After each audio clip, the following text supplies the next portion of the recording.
तमाम है इस महफिल में बैठने वाले सज्जन को मेरा नमस्कार है। आप लोग शांत बनाए रखें और अपना अपना स्थान दबाए रखें और भगवान के नाम पर आप लोग एक बार जयकार बोल दीजिए ताकि जो इस महफिल में खुजरा अलाई बलाई साथ में आया है वो दूर चला जाए। जयकार सबके बोले के बाद जे मर्द होई उनका बोले के बाद अजय मर्द में तनिको कम होई वो जयकार मोती बोली, लेकिन वो नहु का बोले का एगो तरीका बा। वो कौने ना बोली हैं वो ऊपर मुंह का बोली हन की चिन्ह है ना। बोलिए शंकर भगवान की। सबके कहता जय हई पोटा हवा कहता बा।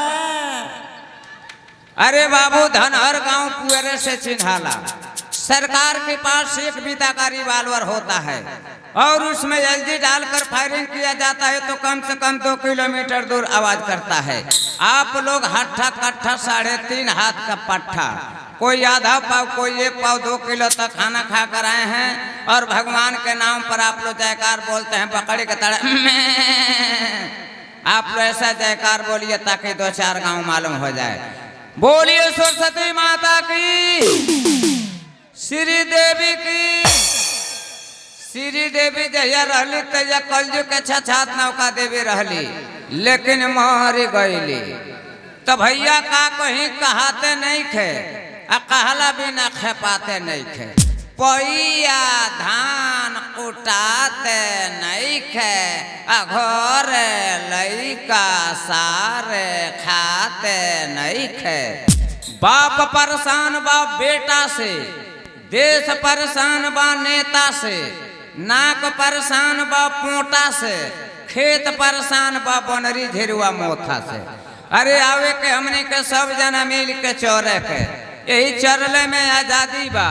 हमारे राउर चरल पनकियो जाता उनकर चरल लेके पनकत जकरा तन पर खादी बा। तो भाइयों भौजाइयों खटियायों चरपाइयों गद्दायों रजाइयों मक्खन और मलाइयों मिठाई को बनाने वाले हलवाइयों रजकी और पाइयों देश को रक्षा करने वाले सिपाहियों मुर्गा मुर्गे काटने वाले कसाईयों बाल को बनाने वाले नाइयों पाकिट को मारने वाले चाइयों जूता चप्पल बहकाने वाले भाइयों। इन लोगों से सावधान रहिएगा। संजिए के एक जोड़ा गायब हो गई बा। तो भैया आप लोगों को सेवा मैं करूंगा भोजपुरी कविता से। खिस्सा एगो सुनावो तनी खुश हो जाइबा ट्यूशन से। अब बाजार के आवत रहनी बड़की घुगली ट्यूशन से। केरवनिया घाट हेला रहनी नदी के पश्चिमवारी से। अब बानर एगो सनकर है सोहरावना गांव के बारी में। धोती कुर्ता फाड़ी देला चढ़ी जाला साइकिल के हंडीले पर। ऊंट जैसे टंगरी बाटे हाथ दोनों बंगरे के। आ दादा हो हम नहीं देखले सनकल ऐसन बनरे के। 12 बजे के टाइम रहे बानर भंटा खात रहे। आ वही रहे एगो बूढ़े अपन लैकनिया लिया जात रहे। बानर भंटा खाई छोड़ कर लैकनिया के ऊपरा पड़ गई। आ गोजी डंटा रहे नहीं बुढ़वा फर के टर गई।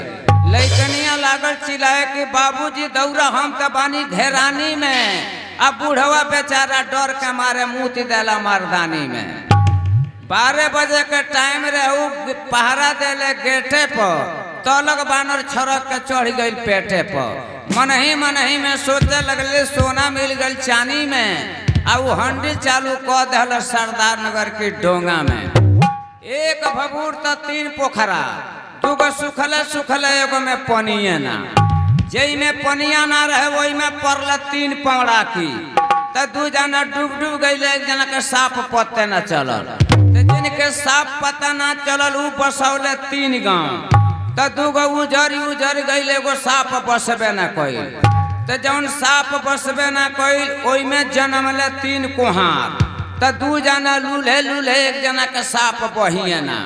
तो जिनके साफ बहिया ना रहे उ गढ़ल 3 पतकी। तो 2 गो फुट है एगो के पेनिए ना। तो जौना के पेनिया ना रहे वही में पड़ल 3 चाउर। तो 2 गो कूद गई एगो साफ रिझबे न कइल। तो जौन साफ रिझबे ना कइल ओई में आज्ञा दियाल 3 जना पंडित जी लोग के तो 2 जना रुस गइल, 1 जना कोहना के अइबे ना कइले। तो जिन कोहना के ना अइले उनके दियाल 3 बाछी दान।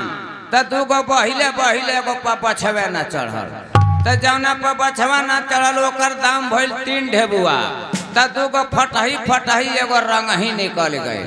तो जौन रंग ही निकल गए लोग के जांच करे खातिर अइले इंग्लैंड से 3 इंजीनियर।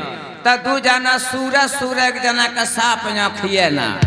तो जिनके साफ आँखिए ना रहे उनके दियाल 3 जूता इनाम। तो 2 गो बहक गए लोग साफ लगबे ना। हे चाह देव तू सत्यमेव, हे चाह देव तू सत्यमेव, कलयुग में सतयुग लिया दिहला आ नफरत के छुआछूत के भूत भगा के सब एक जाति बना दिहला। भ्रांति सौभाग्य भुलाइल रूढ़ी बात पानी में आ मानो में प्रेम बढ़ौला मजा आवेला दुकानी में। हे मोने तक सकल गुरु तू जन के अपना लिहला। आहे चाह देव तू सत्य में कलयुग में सतयुग ला दहला। तोहरे समान हित मिली है दूसर नाही। आ छुआछूत के भूत मारी भगवले जस भगले मच्छर अघन पूछ के माही। हे मौनेता के धर्म गुरु नंबर बा तोहरे ज्ञाने में। अमानो धर्म का रक्षा खातिर घुसला गरम पानी में। कहे कभी रामचंद्र अपन त्याग दिखला दिहले, सब जन के समझा दिहले। हे चाह देव तू सत्य में कलयुग में सतयुग ला दिहले। हमार बबुआ हीरो ना है हिर्री है। आ सचमुच में बुझाता ई साइकिल के फिर्री है। पहले के हीरो बाबू लोग के अर्थ रहल बहादुर। आज काल के हीरो बाबू लोग के अर्थ बा चकबहादुर। ई लो एको बात पे अटल ना रहेला, दिन भर फर्जी बोलेला। आ बगली में एको पैसा नहीं के अपने भौजी के पेटी खोलेला। घर ही के पैसा से बाहर में ड्रेस सजौले बा। आ क्रीम पाउडर चश्मा पर लेडीज घड़ी लगौले बा। बाहर के उसे बोले ना, घर ही में रोब झारेला। आ ऊपर मुँह के माथ झारी के पीछे में मांग फारेला। माई बाप कहे लागल बबुआ मोर शहरी हो। आ भर पेट भोजन ना मिले मगर फिल्म देखल जरूरी है। पहिराव ऐसन पहिरेला बुझाला कि साहेब हो। आ घरे बैठे के जगह नहीं के नाश्ता खाना गायब हो। वही बतावा ये भाई का करी है, चोरी डाका डलिए ना तो बैठ के भूखे मरी है। जे इनके भेजले बा उम्र भर रखबे करी। आ भर पेट भोजन ना मिली ते अत्याचार बढ़बे करी। अत्याचार बड़ा बाउर हो, केहू के इज्जत ना बाँची। जनिए कि बबुआ हिर्री होता एकरा के मत बहकई है। आ जितने ले पढ़े वो के उतने ले पढ़ई है। अब पढ़ौलो पर ना पढ़े तो हर कुदारी देखे करा के बैल नियर खटवई है। हेलो दोस्तों, भी आप नथुनी अंसारी जी से इनका क्रिकेटर सुनिए, हंसने हंसाने का प्रोग्राम लेकर आए थे।